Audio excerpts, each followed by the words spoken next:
Hi, this is CJ with CJatCompRCC.com. In this video, I'm going to be doing a few little mods to the Losi Micro Truggy 1/24 scale. And I've already done a few videos on this, an unboxing and some runs with a few little bumps and crashes, so check those out if you haven't already seen them. In this video, I want to make a little change to the suspension.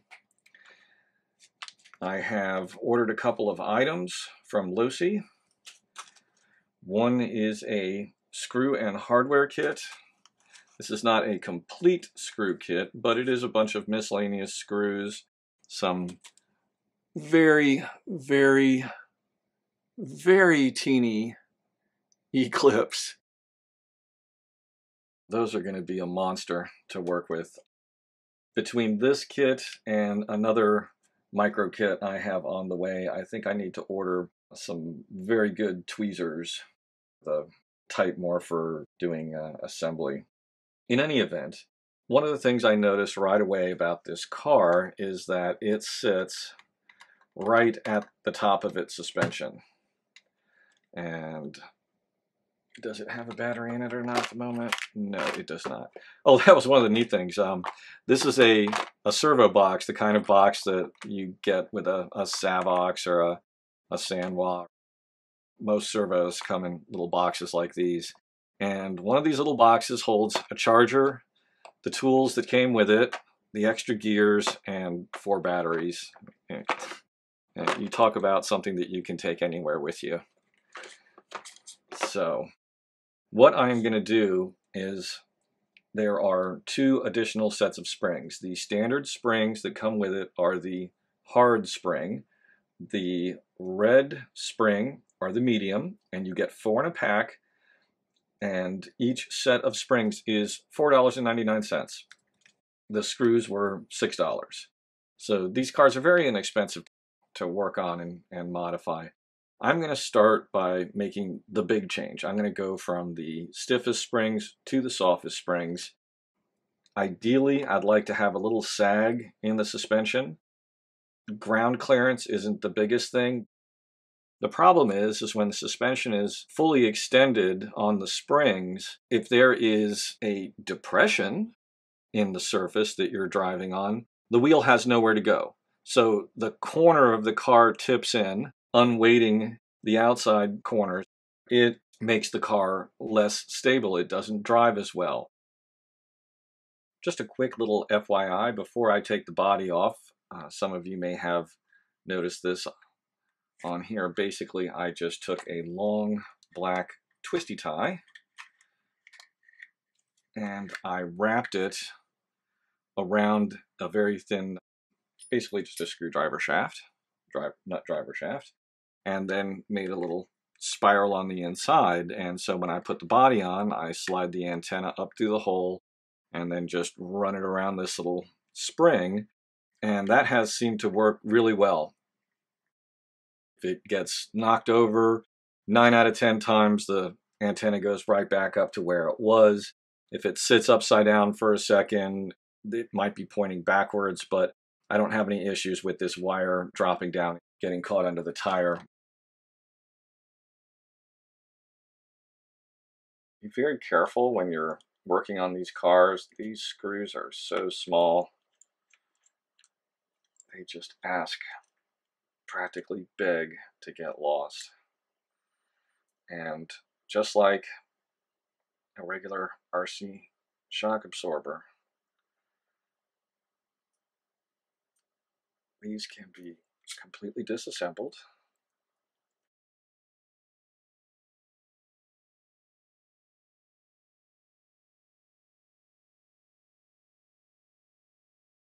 Okay, that might be part of the problem right there. The damper, it's all preload. So it's not really damping.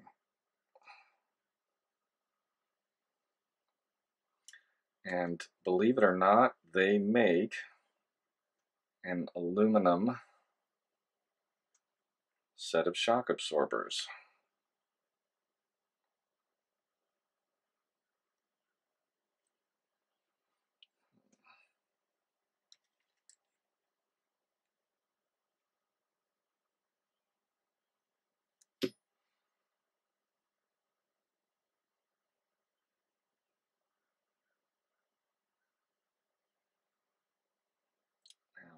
obviously I don't have a shock stand small enough to hold these. I went ahead, paused up, took off all 4 shock absorbers, took off the springs, took off the preload adjusters, and just like that first one that had just totally sprung with preload, this is the one that I have opened up. If you get it pumped up and push it in, you get a little bit of rebound. That's what you should have instead of this. That may be one of the reasons this car was just jacked on its springs. I still think I'm going to start with the soft springs just to kind of give it a try. I'm going to start because I'm going to try a different fluid. I've got a couple of fluids here. I've got 17.5, 22.5, and 27.5. Those are the three lightest fluids that I have. And this only takes a couple of drops of fluid.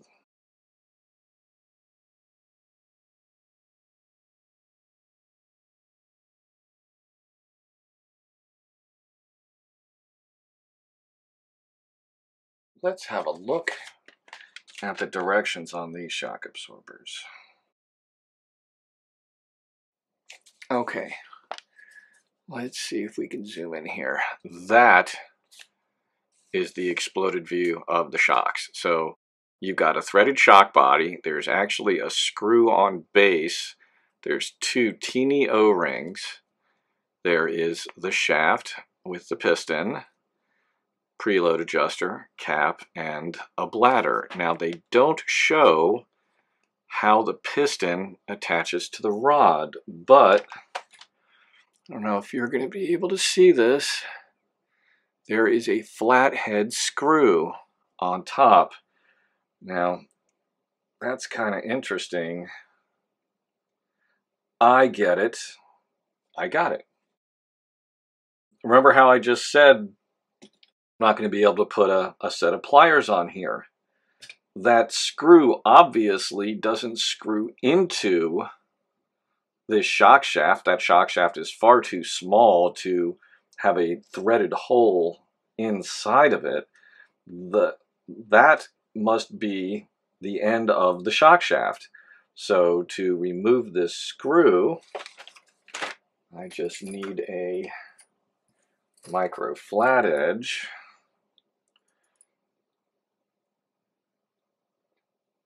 And I should be able to unscrew the bottom of the, there we go. And that comes off. And there's the end of our piston. And I can push that through. And the piston is not removable. It is part of it, so you can't change pistons. The only way to alter damping is to make fluid changes. That's fine with me. I don't think I need to go in and inspect those O-rings. Everything is new. Just going to make sure everything is wiped off.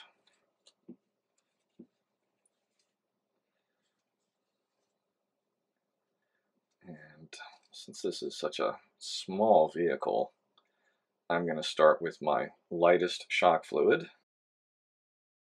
Put the piston back in. Now that I've identified how that works, which also explains why they didn't show in the exploded view how that works. Now this is very smooth. There's no binding, and those double O-rings must be making a nice seal because there was no fluid leakage, but at the same time, this moves very easily. It's almost, I mean, it's got damping just as it is. You almost don't need fluid in there except to keep things lubricated because you're getting damping just from the friction, and this is such a small car. But it does seem to,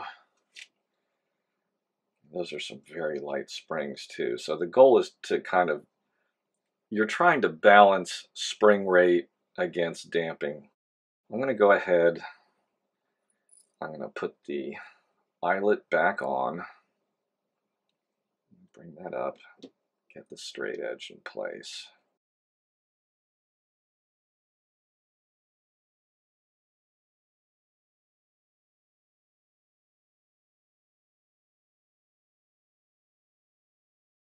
That might be the best way to get the air bubbles out, is just to overflow it. I mean, you're only talking about a couple of milliliters of shock fluid.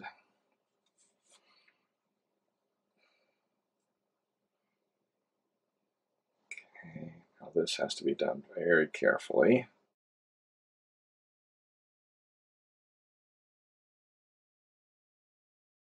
You're going to have to be very careful about not cross-threading these,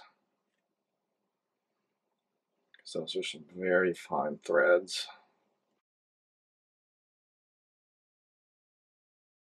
I would also recommend, no matter how close you're sitting to the table, throwing something across your lap, like a towel or something, in case any of these small parts take a bounce on you.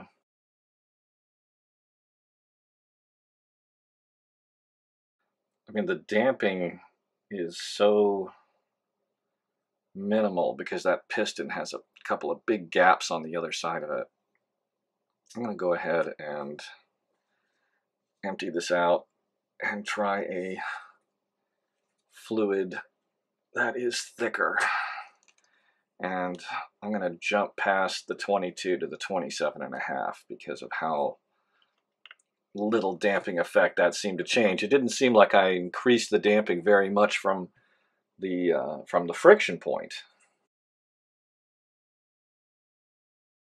I'm almost wondering whether I shouldn't go up to 30, but let's experiment.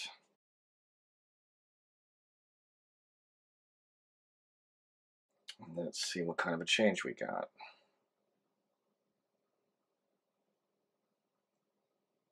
Okay, I got a little bit of rebound, I got a little pullback. Let's pump it up a bit and see how it feels.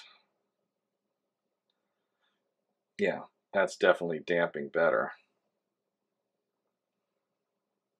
That little bit of rebound in both directions, that's kind of odd. But a little bit of rebound going in gives it a little bit of pack. A little bit of coming out makes it a little hard to resist. That definitely feels a lot more like a damper. Going up to the heavier fluid was definitely a good idea.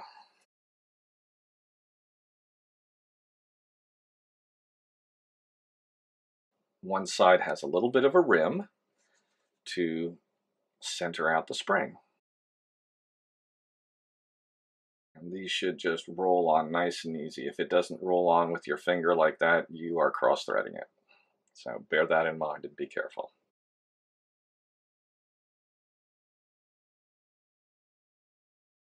There we go. Okay, it is now back together. And not having taken it for a run, I can't really tell you how this is going to affect handling yet. One thing I can say is that the rear suspension has more potential travel than the front. That's interesting because the shocks could be moved inboard, which would change the balance front to rear slightly, but it would increase the overall travel. When I say the balance, I don't mean weight. I mean the balance of how effective and or progressive the spring and damping rates are.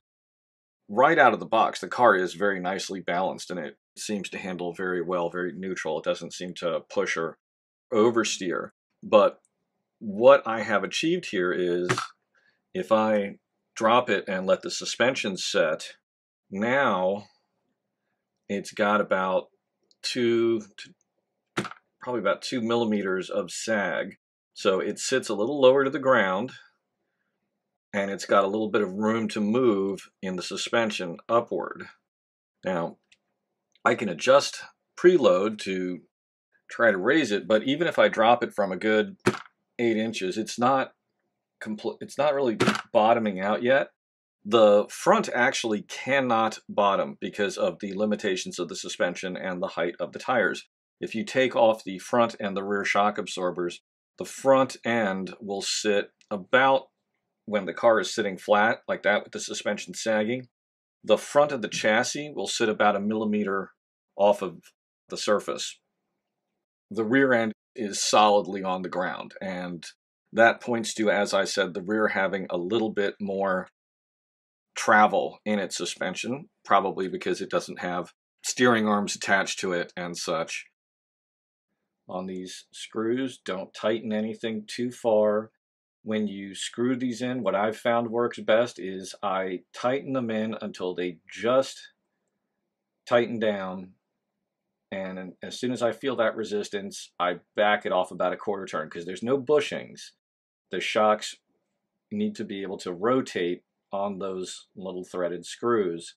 So you don't want to make these tight, or your suspension won't work well or won't compress at all, because it'll be locked by the shock absorber not being able to move. If I look at it from behind, the dog bones in the rear, as close as I can tell, front and rear dog bones are horizontal. That's always a good rule of thumb.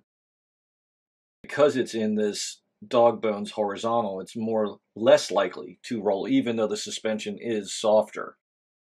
Also, hopefully, if you've watched my video, you've seen that this can get up on 2 wheels from time to time on a nice sticky surface. It will break and slide, and it does seem to slide very predictably. I've never had this just wash out on me, no matter how hard I took it into a turn. It's quite a fun car to drive, but this change should make the car handle a lot better. And if you had purchased either the brushed or brushless short course truck or the rally car, I would definitely recommend this change.